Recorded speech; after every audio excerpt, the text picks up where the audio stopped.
Dopo l'estremo e commovente saluto alle vittime, il Paese attende che la giustizia faccia il suo corso.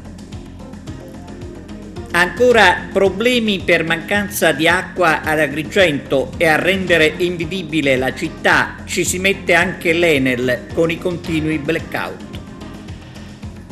Frana un muro sulla strada nell'indifferenza assoluta.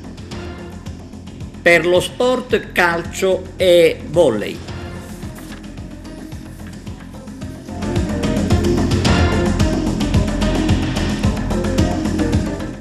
Bentrovati da TVA Notizie. A Ravanusa adesso si attende l'esito delle indagini avviate dalla Procura della Repubblica di Agrigento per far luce sulla tragedia che forse, come ha sottolineato l'arcivescovo di Agrigento Damiano ai funerali, si sarebbe potuta evitare. Il servizio di apertura di Arturo Cantella. Dopo la cerimonia funebre avvenuta sabato scorso in piazza a Ravanusa, che ha visto la presenza massiccia di tanta gente, dell'arcivescovo Damiano celebrare le esequie delle massime autorità civili e militari, arrivano le prime risposte sulle indagini da parte del procuratore di Agrigento Luigi Patronaggio, che chiarisce in maniera ufficiale le cause dell'inferno di via Trilussa a Ravanusa.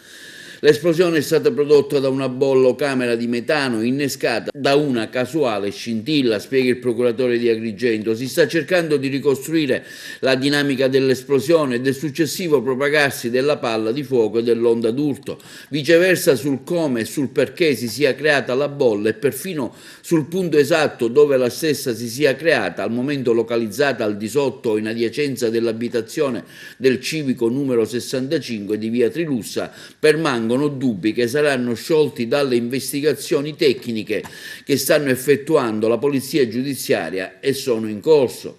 Durante diversi sopralluoghi, nell'ultimo dei quali era presente anche il procuratore aggiunto Salvatore Vella, spiega ancora Patronaggio, sono stati repertati per successive analisi diversi ed eterogenei materiali rinvenuti sul luogo del disastro. I carabinieri del nucleo operativo del comando provinciale di Agrigento si stanno occupando delle indagini strettamente di polizia giudiziaria alla guida del comandante colonnello Stingo, a capo della squadra il maggiore Luigi Balessa, il nucleo investigativo antincendio di Palermo guidato dall'ingegnere Pedone. Il pool di magistrati coordinati da Patronaggio, costituito dal procuratore aggiunto Salvatore Vella e dai sostituti Chiara Bisso e Sara Varazzi, avrà quindi il compito di coordinare i tanti tecnici incaricati. Patronaggio ha reso noto che i 3 medici legali, i quali si sono occupati delle autopsie sui corpi delle 9 vittime, hanno avuto il compito di conoscere le cause del decesso e la presenza di tracce di gas o di altri elementi volatili nei tessuti, nei polmoni e nel cervello delle vittime. Costituito anche un collegio peritale che è coordinato dall'ingegnere Antonio Barcellona, formato dagli ingegneri Gianluca Buffa, Giovanni Vella e Alessandro Benigno. La Procura della Repubblica di Agrigento si è anche riservata di nominare un consulente geologo e un altro esperto in materiali esplodenti. Successivamente alla messa in sicurezza dell'area interessata dall'esplosione, una superficie di circa 10.000 metri quadrati, sono stati acquisiti filmati delle videocamere di sorveglianza, delle mappe della rete in cartaceo e in file e le mappe geologiche dei diversi luoghi. Intanto il sindaco di Ravanusa Carmelo D'Angelo ha incontrato man mano la mappatura degli edifici realizzata dalla Protezione Civile e dall'ufficio tecnico, gli sfollati di via Trilussa e dintorni. Con loro capiremo qual è il percorso da fare nei prossimi giorni. Ci sono edifici andati completamente persi, totalmente inagibili, ma altri che potranno essere recuperati con la manutenzione. Dopo la commemorazione occorre pensare alle persone che non hanno più una casa. Ci sono danni che vanno dai 10 ai 15 milioni di euro. Adesso bisognerà programmare, aggiunge il primo cittadino di Ravanusa D'Angelo. È ipotizzabile che gli sfollati non potranno più tornare nelle loro case, in quel quartiere, e quindi si dovranno spostare in un'altra zona del paese. Ho consegnato al ministro Giovannini la mappatura dell'area e la situazione degli edifici, ho rappresentato quale potrebbe essere la volontà per riqualificare quell'area in un prossimo futuro, riferisce il sindaco di Ravanusa. C'è molta disponibilità da parte del governo nazionale e anche da parte del governo regionale. Infine il primo cittadino conclude dicendo: adesso si dovrà aprire la pagina della concretezza per dare risposte ai cittadini, e comunque se in quell'area non si potranno più ricostruire gli alloggi che hanno perso, bisognerà individuare un percorso per ridare la casa ai cittadini nel giro di un tempo ragionevole, tempo che non potrà più essere certamente poco, e nel frattempo gli sfollati dovranno andare in affitto. Il primo cittadino annuncia: ci faremo noi carico degli oneri dell'affitto, ho già chiesto la convocazione di un consiglio comunale straordinario che si farà prima di Natale, stiamo infatti predisponendo una variazione al bilancio per individuare 100.000 euro, stanno arrivando diverse donazioni, conclude il sindaco, e c'è la disponibilità della protezione civile. Questo carico dovrà essere delle istituzioni, perché non possiamo aggiungere al dolore e al dramma anche il pensiero di far pagare loro l'affitto. D'Angelo ha anche annunciato che verrà intitolata una strada alle 9 vittime dell'esplosione, 10 con il piccolo Samuele che è rimasto nel grembo materno. La location, conclude D'Angelo, dipenderà da quello che verrà realizzato nell'area del disastro, ma c'è la volontà di intitolare una via alle vittime dell'11 dicembre proprio nella zona interessata dall'esplosione e dal crollo. Ancora problemi per tante famiglie agrigentine senza acqua. Succede a nord del capoluogo, ma anche a sud, dalle parti del lido agrigentino di San Leone. A lamentarsi sono i residenti in Viale dei Giardini, che hanno avuto la sgradita sorpresa di restare con i serbatoi vuoti. A quanto pare a causa di lavori che interessano la zona. Problemi sopra problemi, insomma, da quando la gestione è passata ad AICA. Non passa giorno senza segnalazioni di disservizi diventati davvero insopportabili. E ancora disservizi per quanto riguarda anche l'energia elettrica, che continua a mancare, con blackout improvvisi che creano problemi a chi deve lavorare ed è costretto a fermarsi. Anche questa mattina la nostra redazione e i nostri studi sono stati interessati dall'ennesimo blackout. Le improvvise e continue interruzioni di energia elettrica, oltre a creare problemi, creano seri danni alle apparecchiature, e sarebbe ora che l'Enel provveda ad una attenta verifica degli impianti per far cessare gli inconvenienti e assicurare un degno servizio. Manifestazioni per il Natale ad Agrigento. Vediamo. Presentate stamani le manifestazioni natalizie previste nel cartellone denominato Destinazione Agrigento Natale 2021. Presenti il sindaco Miccichè, l'assessore Ciulle Picarella, l'amministratore della DMO La Gaipa e il capo di gabinetto vicario dell'assessorato turismo pisano. Una serie di eventi caratterizzeranno il Natale nella nostra città, tra questi l'Opera dei Pupi, il trenino di Babbo Natale, le novene di Natale, la casa di Babbo Natale, l'etnoplastica di Roberto Vanadia, Babbo Natale in carrozza, e il 31 la Notte dei Giganti, che vedrà l'esibizione di artisti di strada in via Atenea. Quindi, per concludere, il 6 gennaio con i Re Magi a cavallo. Gli eventi sono finanziati con la cifra di 40.000 euro da parte dell'assessorato al turismo per tramite il distretto turistico Valle dei Templi di Agrigento. Oggi siamo qui per proprio rendere nota a tutta la cittadinanza le manifestazioni natalizie, si chiama Destinazione Agrigento 2021 e nonostante la problematica della pandemia che conoscete bene è un programma molto ricco e molto versatile proprio per la città. Ci saranno diverse attrazioni e penso che Agrigento, anche in un periodo così triste, possa anche godere di queste festività natalizie. Colgo l'occasione per fare gli auguri a tutti i miei concittadini di buone feste e speriamo anche in tempi migliori. Grazie. Sì, questa mattina presentiamo alla città il cartellone degli eventi natalizi. Ci tengo a dire che la scorsa settimana abbiamo sospeso la conferenza stampa prevista in quanto c'era in corso ancora purtroppo lo scavo dovuto alla tragedia di Ravanusa, e quindi per rispetto alle vittime e ancora ai poi cadaveri che si sono ritrovati abbiamo preferito non fare pubblicità per le attività natalizie, perché era doveroso nei confronti degli amici ravanusani e della comunità un senso anche anche di rispetto. Abbiamo comunque iniziato con gli intrattenimenti che sono poi legati alla tradizione natalizia, con le classiche nomene di Natale, qualche spettacolino per i bambini che già visto Piazza Cavour, Porta di Ponte, ma anche l'Opera dei Pupi alla Chiesa Beata Maria Vergine della Provvidenza, e qualche altra cosa che comunque già in città si è vista, come per esempio la banda domenica sera, ancora uno spettacolo, e le luci che stiamo vedendo che hanno illuminato tutta la città, magari tutta, ma gran parte comunque della via centrale e anche le frazioni periferiche, tutte come l'anno scorso abbiamo dato un segnale di Natale in tutta la città. È un obiettivo che l'amministrazione si è fissata fin dal primo tempo, dal primo momento, nessuno deve rimanere indietro, quindi abbiamo rispettato anche l'impegno nei confronti di tutta la cittadinanza, portando un po' di luce, un po' di aria natalizia, un po' di spensieratezza, se così possiamo dire, nei confronti dei cittadini. E questo fatto anche per un ritorno turistico, perché Agrigento, ricordiamoci che è una bellissima città che ha bisogno tanto di essere curata, cullata e portata alla luce per come deve, e quindi attrarre sempre più turismo e persone da tutte le parti del mondo ad Agrigento. Da parte nostra, dall'assessorato al turismo, sport e spettacolo della Regione Sicilia, abbiamo dato un grosso contributo tramite una direttamente promossa al Comune di Agrigento, il quale Comune di Agrigento ha individuato nel distretto turistico Valle dei Templi il partner per organizzare il Natale e il Capodanno, le festività di Natale agrigentino. Siamo molto contenti di aver dato questo contributo, noi siamo sempre presenti sulla città, cerchiamo in un momento di forte difficoltà dove si parla di Covid, dove abbiamo anche subito una tragedia come quella di Ravanusa, dare anche un sostegno di sollievo alla gente, alla nostra popolazione.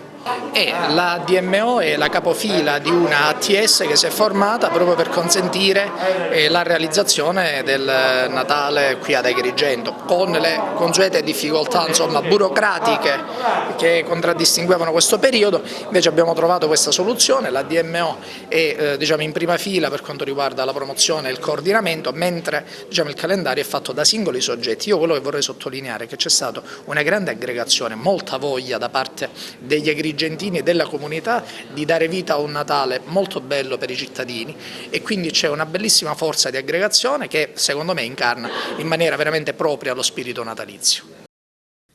Il Natale è per tutti è il titolo dell'iniziativa promossa da Fratelli d'Italia di Agrigento per sabato 21 dicembre.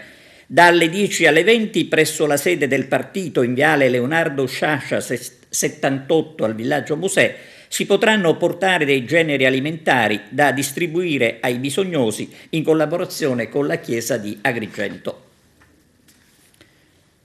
E restiamo in tema natalizio. Si è conclusa la giornata del sesto Natale di solidarietà organizzato da Alessandro Seminerio in ricordo della mamma Maria Concetta Principato. Grazie alle donazioni sono state raccolte 2.300 euro. La somma è stata destinata al reparto hospice del San Giovanni di Dio di Agrigento per l'acquisto di 10 televisori per le degenze e ai volontari di strada. Presenti alla cerimonia per la consegna del ricavato Geraldo Alonci, primario dell'hospice, Anna Maria Marino, presidente dei volontari di strada, e il sindaco Franco Miccichè. Nel quartiere agrigentino di Fontanelle, davanti alla scuola materna, la terra frana sulla strada e nessuno far niente per evitare il peggio. Vediamo. Neppure la vicinanza delle scuole smuove chi per competenza dovrebbe intervenire immediatamente per evitare ulteriori pericoli. Le immagini parlano chiaro e si commentano da sole. Siamo a Fontanelle, proprio di fronte alla scuola materna, dove le piogge dei giorni scorsi hanno fatto scivolare sulla strada un ammasso di terra e di fango. A segnalarlo alla nostra redazione, preoccupati, sono stati i genitori degli alunni, i quali si chiedono come è possibile lasciare in queste condizioni un luogo frequentato soprattutto da bambini. Un assurdo che purtroppo sta passando inosservato da parte delle autorità che a vario titolo avrebbero dovuto provvedere già per il ripristino dei luoghi. Invece nulla è stato fatto per evitare ulteriori pericoli e problemi in caso di pioggia che davvero renderebbe la zona particolarmente pericolosa, con altra terra che scivolerebbe sulla strada isolandola del tutto. Un assurdo, dicevamo, e ci auguriamo che la segnalazione arrivi a destinazione e smuova finalmente gli uffici del Comune. La sicurezza sul posto di lavoro è qualcosa che si costruisce, qualcosa che ha bisogno della prevenzione e purtroppo spesso assistiamo ai morti sul posto di lavoro e poi al commiato, al ricordo, ai post sui social. Sì, purtroppo sì, questo è quello che dobbiamo e vogliamo evitare con la nascita dello sportello, è quello di andare a fare formazione, informazione, addestramento, cercare di portare avanti tutti i giorni la cultura della sicurezza, perché poi purtroppo viviamo questa situazione dove l'infortunio mortale sul lavoro dopo i primi giorni viene dimenticato e quando ritorniamo nei cantieri o nelle aziende ritroviamo le stesse situazioni che avevamo prima. Quindi tutti i giorni dobbiamo lavorare per incentivare e portare avanti la cultura della sicurezza nelle aziende, nelle strutture, nei cantieri, in tutte quelle attività dove ci sono i lavoratori. Lo sportello è uno strumento che è a disposizione di tutti proprio per tutelare questo valore importante, tante professionalità assieme. Assolutamente sì, lo sportello nasce per questo, nasce a servizio dei lavoratori, mette a servizio tutte le nostre competenze, perché all'interno dello sportello ci sono professionisti della sicurezza, ci sono RLS, ci sono RLST, ci sono tutte quelle figure che quotidianamente lavorano nell'ambito della sicurezza sui luoghi di lavoro. Il Comune di Agrigento acquista 2 mezzi per la pulizia delle strade. Giovanna Neri. Sindaco, alle sue spalle dei nuovi mezzi sono inseriti nella campagna Agrigento Pulita, a cosa serviranno? Sì, ci saranno 2 api a 3 ruote, proprio della campagna per il decoro urbano e per la pulizia dell'ambiente. Il progetto Agrigento Pulita è quello che stiamo facendo per le scuole, là si parla di teoria, qua finalmente si parla anche di pratica. Saranno 2 mezzi che gireranno in continuazione nel centro storico, le vie principali della città, per pulire e spazzare le strade, per raccogliere i sacchetti sparsi, per raccogliere di tutto che può oltraggiare il decoro agrigentino. Penso che sia un'ottima iniziativa, ripeto, saranno in 2 e gireranno in continuazione per tutta la città. Sindaco, anche nelle scuole Agrigento Pulita continua la sua staffetta da un istituto all'altro, incontra giovani, parla di ambiente, qual è la sua sensazione? Ma la sensazione mia è positiva, è ottimo quello che noi stiamo facendo. Abbiamo visto un grandissimo interesse da parte dei giovani, dai ragazzi, un grandissimo interesse anche sia dai presidi che anche dallo staff e dai docenti, che sono meravigliosi, ci stanno seguendo in tutte le nostre operazioni di istruzione, di educazione ai giovani, e penso che servirà tanto, perché vedo e ripeto tantissimo interesse dai più piccoli, quindi spero che questo possa servire per le generazioni future a inculcare il senso del decoro urbano e del rispetto dell'ambiente. Memoria e realtà, il libro dell'artista Vincenzo Patti che ascoltiamo al microfono di Arturo Cantella. Enzo Patti presenta la nuova pubblicazione Memoria e realtà, Favara 100 disegni in china. Di cosa si tratta? Cosa è stata la fonte ispiratrice di questa nuova pubblicazione, Enzo?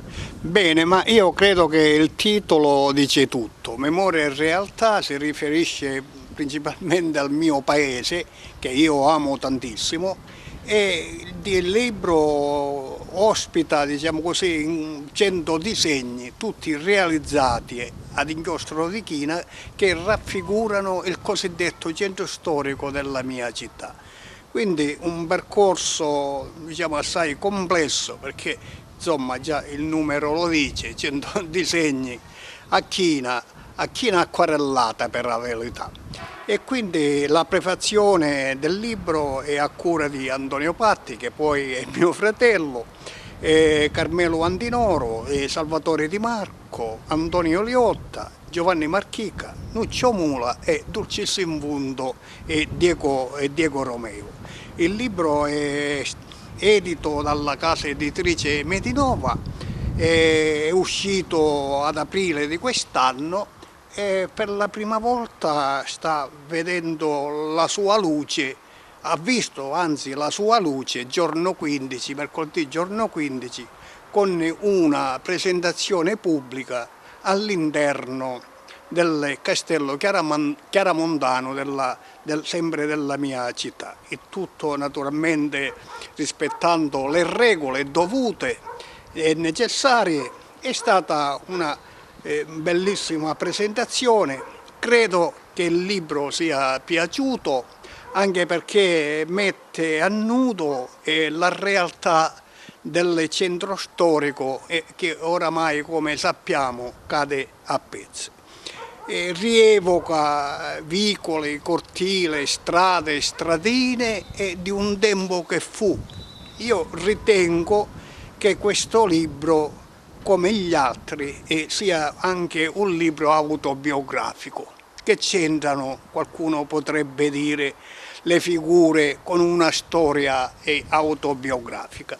Secondo me c'entra tantissimo, perché essendo io figlio, così almeno mi considero, figlio del centro storico, perché sono nato in una casetta a 2 passi vero, dal mitico campanile della chiesa di San Vito, sempre del mio paese, che tra l'altro questa immagine di San Vito si trova perfino nella copertina del libro, l'ho voluta intercalare come copertina nel libro, anche perché qua ci sono tutti i miei ricordi. Io mi sono battezzato in questa chiesa, una chiesa frequentata dai miei genitori, e in questa casetta, diciamo, praticamente è stata quella che ha scatenato la molla per creare il libro, perché mentre io mi trovavo a spasso per visitare, per fare vedere ai miei discenti della scuola un percorso del centro storico, mi accorgo,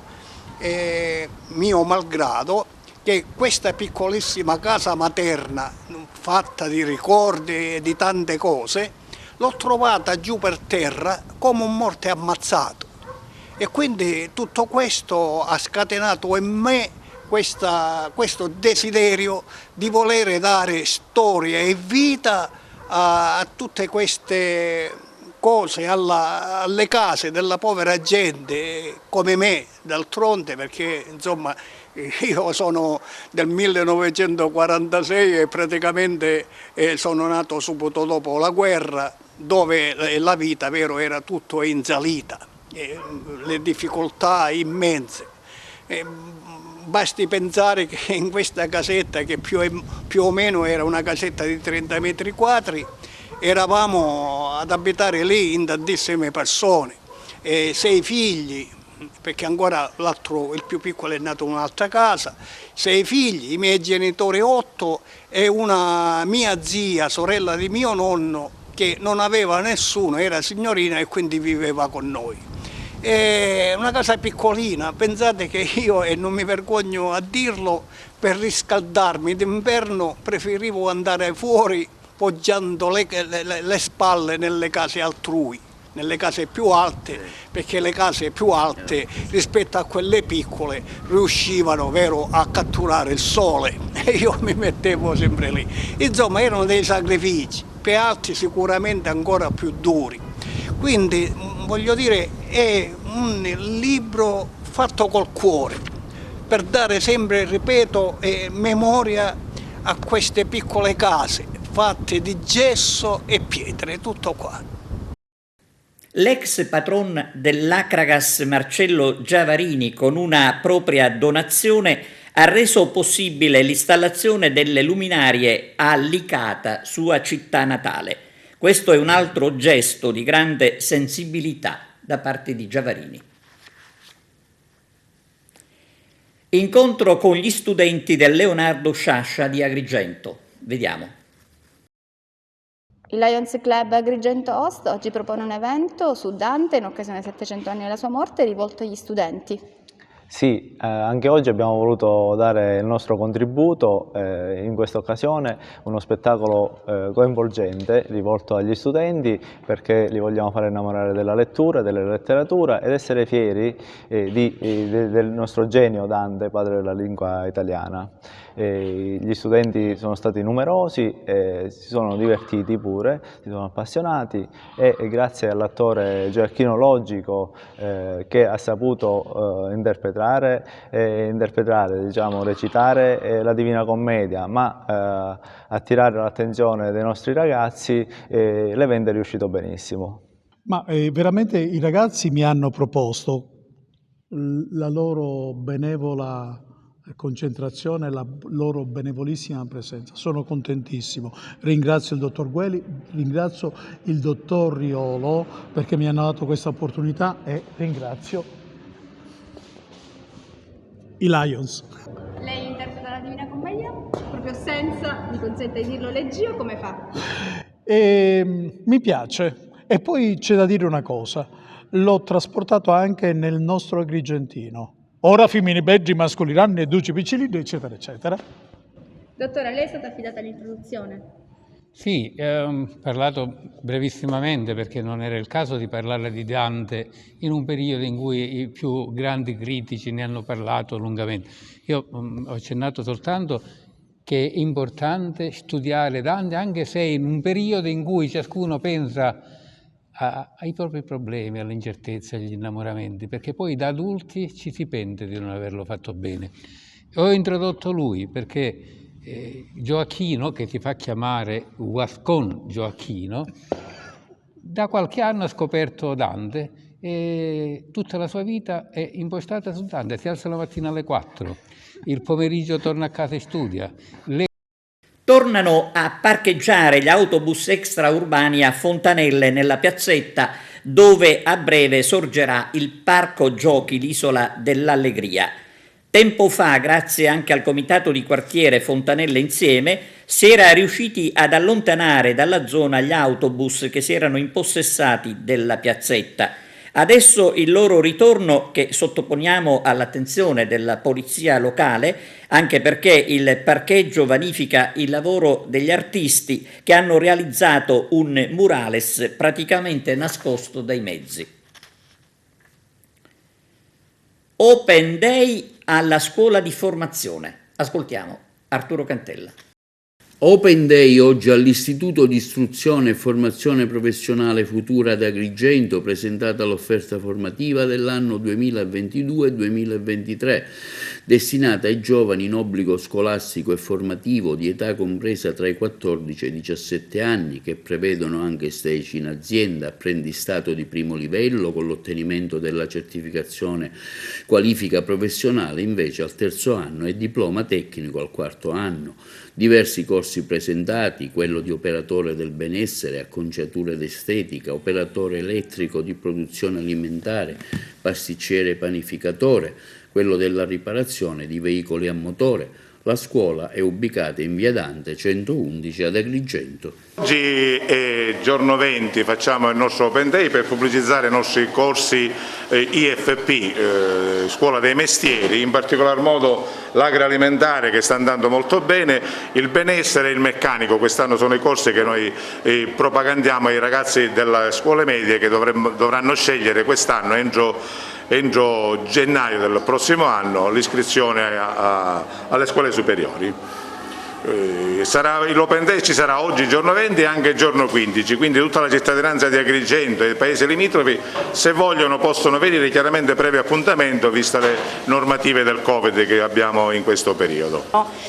Noi stiamo preparando proprio in occasione di questo Open Day di giorno 20, stiamo preparando tutto quello che è del periodo natalizio. Quindi vedete i buccellati, vedete i ciardoni e quello che è della tradizione comunque siciliana. E infatti stiamo preparando la cassata siciliana, poi abbiamo fatto delle pizzette, del pane di grano duro e qualcos'altro che è in itinere e stiamo preparando. Io da quando vengo qua al corso mi trovo tanto bene con i miei colleghi e anche la professoressa che è molto preparata e ci sta insegnando varie ricette. E sono contentissima di aver partecipato a questo corso di agroalimentare e sono sicura che anche altre persone, vedendo noi che facciamo tutte queste belle ricette, questi bei piatti, possano venire pure anche loro.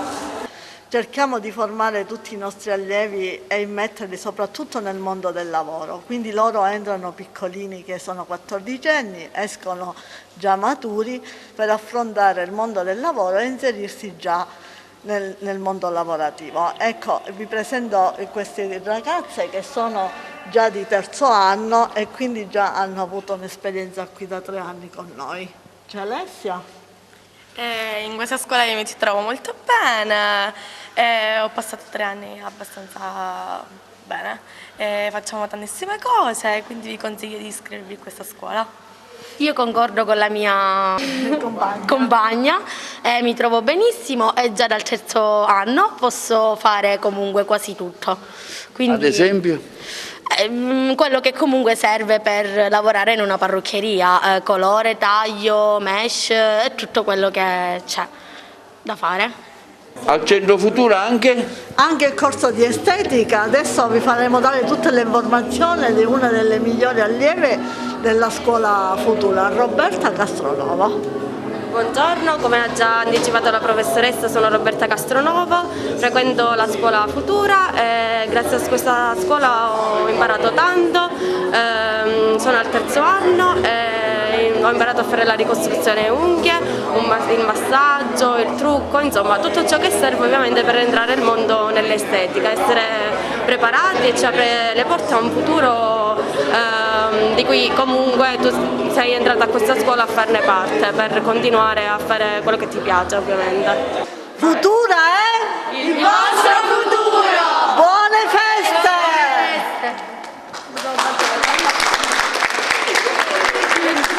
Siamo alla pausa per la pubblicità, a breve assieme.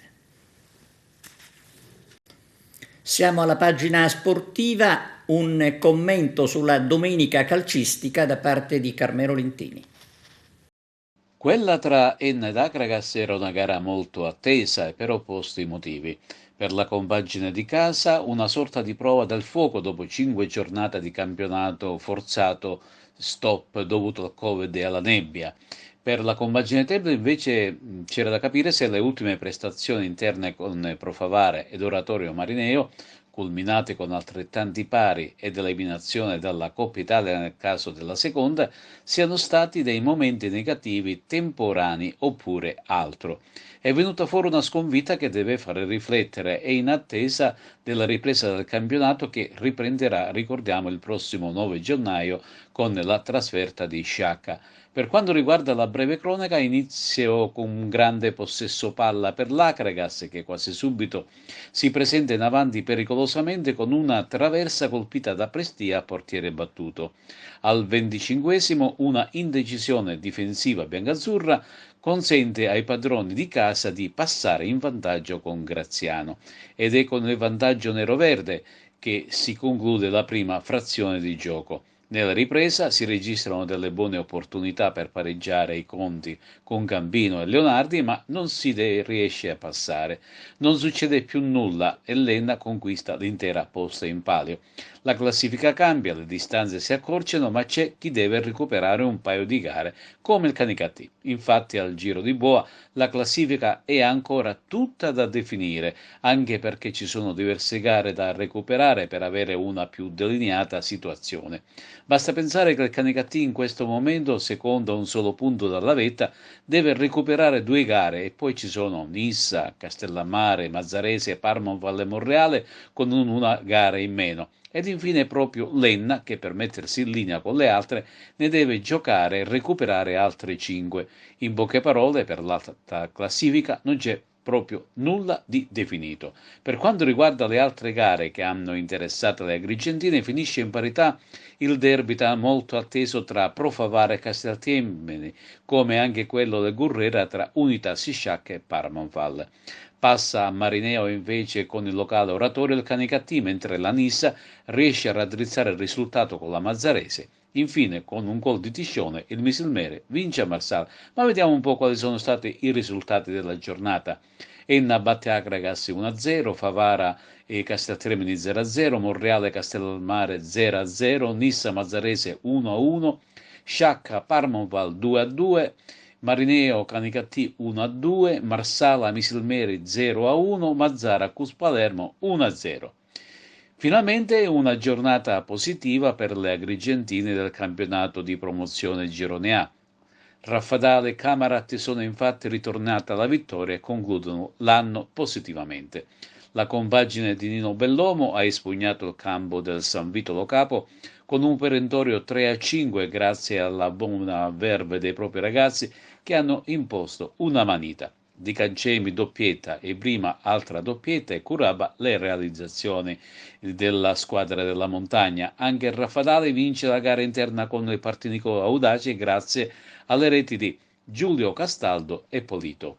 Con questi 3 punti il Raffadale di Giovanni Fassone raggiunge il secondo posto, mentre il Camaret pian piano inizia a risalire la china. Nel campionato di prima categoria Girone B, brutta sconfitta dell'Atletico Favara, che cede sotto i colpi di un incontenibile Sporting Termini per 1-4. La gara si è giocata sul Deuro di Palma di Montechiaro. Bella vittoria esterna invece dell'Empedoclina, che passa sul campo dello Sciara con il più classico dei risultati, grazie alle reti di Ernesto Lopresti e Scozzari. Bella affermazione del Geme di Renato Maggio, che anche se con un po' di fatica riesce a superare l'ostico Master Pro di San Cataldo per 3-2. I gol sono stati di Hader doppietta e Mangiapane. Invece non si è giocata per i discorsi per lutto cittadino la partita Ravanusa-Bagheria.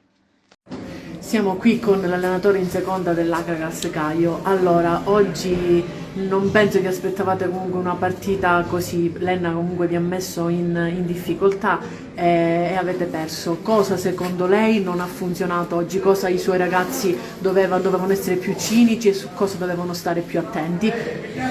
No, i ragazzi hanno fatto una grande partita. Dobbiamo anche dire che se entra la Traversa di Prestia forse la partita ha un altro aspetto. Non posso dire nulla, sono stati bravi, è stata brava anche Lenna, per carità. E niente, purtroppo questo è calcio, già è successo in 2 episodi con il Favara in Coppa Italia, purtroppo dobbiamo accettare. Siamo un grande gruppo, una grande squadra che sa anche perdere e adesso ci rimbocchiamo le maniche subito dopo la sosta natalizia.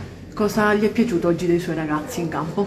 Tutto. Ripeto, non posso dire nulla, non possiamo dire nulla. I ragazzi hanno fatto la partita, è giusto come sia così. Noi siamo l'Acragas, purtroppo in qualsiasi parte che andiamo siamo noi a dettare leggi. Però, ripeto, se la Traversa di Prestia fa gol, entra, magari la partita ha un'altra direzione. Purtroppo questo fa parte del calcio.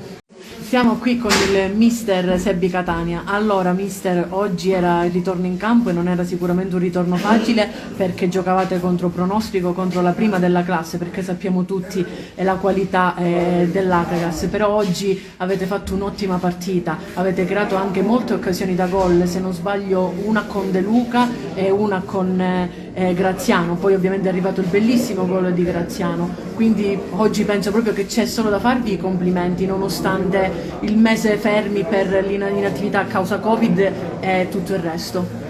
Guarda, hai detto quasi tutto tu. Io dopo questo periodo non posso non fare complimenti ai ragazzi per quello che hanno fatto anche in mia assenza, per cui venivamo da un periodo difficile, non giocare da oltre un mese, incontrare una squadra forte, allenata bene, una squadra attrezzata per vincere, una squadra che comunque non è prima per caso. E adesso il volley con la sconfitta della SEAP Aragona. Arturo Cantella. La SEAP dall'Icardillo Aragona lotta per un paio di sette, ma poi deve arrendersi all'esperienza e alla caparbietà del volley Olbia, che passa al Palamongada con punteggio di 3-1. Il Sessetto Sardo si è imposto con i parziali 20-25, 25-23, 18-25 e 19-25. La partita è stata bella e avvincente, aperta a qualsiasi risultato. Le padrone di casa sono però mancate nella fase clou, nei momenti decisivi dei sette, soprattutto nel terzo e nel quarto. Ricordiamo che la SEAP Volley Aragona giocava senza il capitano Serena Moneta, che venerdì scorso, dopo 3 anni di permanenza all'Aragona, ha deciso di accasarsi al Sassuolo. No, peccato per il risultato. Da squadra abbiamo cercato di affrontare le difficoltà che abbiamo avuto in questi mesi. Ce l'abbiamo messa tutta, abbiamo cercato di essere squadra, però non è andata come volevamo. Adesso testa la prossima e non vediamo l'ora di tornare sul campo. Cos'è mancato questa sera la SEAP dalle Cardilla Aragona? Allora, siamo giocatrici giovani, quindi ci sono stati anche nuove entrate come Nadine Zek, che veniva anche lei da un infortunio, per cui ci sono state delle difficoltà da dover affrontare e speriamo nella prossima. Prossima trasferta a Marsala, il derby con le siciliane.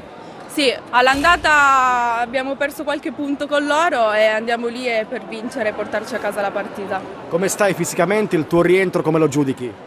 Fisicamente non ancora al top, me ne rendo conto, però adesso settimana dopo settimana cercherò di trovare la stabilità e l'equilibrio che avevo in precedenza, quindi speriamo bene. Coach Guadalupi, vittoria importante e meritata per Olbia contro una battagliera SEAP dalle Cardilla Aragona. Sì, io mi aspettavo questa partita, nel senso che al di là della prima fase del primo set, che già aveva invertito un pochino la tendenza sul finale, dove l'avversario è partito un pochino troppo arrendevole, diciamo, poi dopo la partita si è aperta perché abbiamo trovato un avversario ordinato, capace di difendere tanto, di farci rigiocare e soprattutto di sfruttare quelli che sono i nostri punti deboli, soprattutto sulla difesa, che sono cose su cui dobbiamo assolutamente migliorare e lavorare tanto. Quindi è venuta comunque fuori una partita intensa e così ce l'aspettavamo, così me l'aspettavo. Siamo contenti di aver portato in palio l'intera posta in palio a casa. Questi 3 punti per voi che valore, che importanza hanno? Hanno il valore che per il nostro campionato queste sono le partite che dobbiamo cercare di raccogliere il più possibile, chiaramente. E poi è chiaro che andiamo su tutti i campi una partita per volta per giocare le nostre chance, però è chiaro che queste hanno, diciamo, come partite hanno un certo valore per la nostra classifica, per quello che sono i nostri obiettivi. Quindi ce lo teniamo stretto, adesso soprattutto sfruttiamo questo periodo di pseudo riposo, nel senso che è riposo dalle gare, perché abbiamo diverse situazioni da recuperare a livello fisico e soprattutto diverse energie, perché forse anche siamo tutti e tutte le squadre, dico, forse sono arrivate un po' scariche con i tanti impegni di questa prima parte, questo campionato un po' compresso. E per gli appassionati, riaperto a Palermo l'ippodromo della Favorita. Sabato, dopo 4 anni, un grandissimo evento per tutta la città e per tutti gli appassionati del trotto.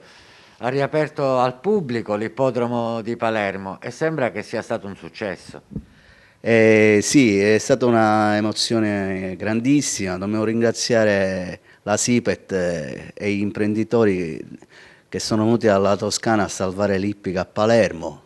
Non era facile riaprire l'ippodromo della Favorita, ma fortunatamente ci sono riusciti, perché noi come operatori, come gentleman ci mettiamo il nostro cuore, però loro ci mettono le forze economiche, che non era facile. A Palermo imprenditori non ce n'è, e quindi dobbiamo ringraziare, dobbiamo sempre dire un grazie a questi ragazzi che sono venuti da fuori. Ecco, proprio attraverso, diciamo, l'entrata col Green Pass sembra che siano stati più di 1000 visitatori, cioè numeri che non si vedevano ormai da anni all'ippodromo.